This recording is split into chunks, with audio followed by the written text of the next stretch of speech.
ఆడు జీవితము యౌవనం అన్నా గూడ్రుకి ఎలా పోవాలన్నా? అలా వెళ్ళండి అన్న. ఓకే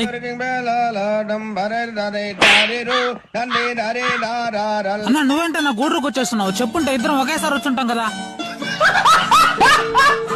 మా టిఫిన్ కి ఏం చేసావు మా స్పెషల్ గా?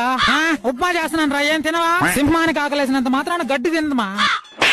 ఉప్మా చేయడంలో నీ తర్వాతేమో ఎవరైనా గాని.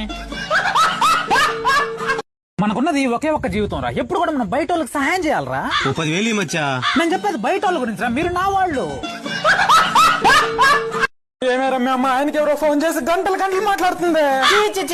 ఆడవాళ్ళు ఉన్నారే కాపురాలు కూల్చడానికే ఉంటారక్క.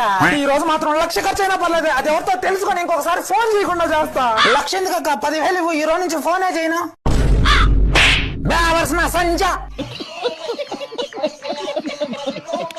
మా తాత బీడీ కట్ట కొట్టేసి నేను తాగాల్సి వస్తుంది, ఎందుకంటే ఈ వయసులో ఆయన ఆరోగ్యం చెడిపోవడం నాకు ఇష్టం లేదు. మా నాయన ముందు నేను తాగాల్సి వస్తుంది, ఎందుకంటే ఆయన తాగి ఇంట్లో గొడవడం నాకు నచ్చదు. మా అత్తగారు తాగే టీలో కాస్త విషయం వేయాల్సి వస్తుంది, ఎందుకంటే ఈ వయసులో ఆవిడ మోకాళ్ళ నొప్పులతో బాధపడడం నాకు అస్సలు నచ్చట్లేదు. రోజుకు 4 ఇళ్లలో దొంగతనం చేయాల్సి వస్తుంది, ఎందుకంటే వాళ్ళు డబ్బులు ఎక్కువైపోయి ఆడ సంపాదించడం మానేస్తారనే బాధ నాకు. రోజు రథాలింట్లో పడుకోవాల్సి వస్తుంది, భర్త లేని రథాలు ఒంటరిగా పడుకోవడం నాకు అస్సలు నచ్చట్లేదు. అదే రథాలు వేసుకుందాం. హలో హలో, మీరు ఎక్కడి నుంచి మాట్లాడుతున్నారు? నేను తిరుపతి పక్కన ఉండే వెంకటగిరి నుంచి మాట్లాడుతున్నా. మీ చేతిలో ఏముంది? నా చేతిలో పైప్ ఉంది, దాన్ని మీ గువ్వలో పెట్టుకోండి.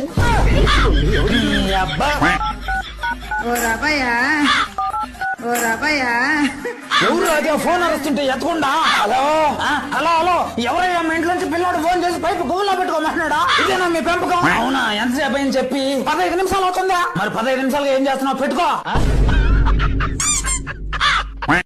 ఓ పెద్దన్న, ఒక బ్రెడ్ ఆమ్లెట్ కారం తక్కువ. Okay sir. ఓ కారం తక్కువ. Okay sir. కారం తక్కువ అని చెప్పా కదా, అయినా కానీ ఓ అని వేస్తా ఉండవు. కారం నువ్వేం చెప్పావురా? కారం తక్కువ. నేనేం చేస్తున్నా? కారం ఎక్కువ వేసేస్తున్నావా? నువ్వు కారం తక్కువ చెప్పినా నేను వేస్తున్నా అంటే దానికి అర్థం ఏంటి?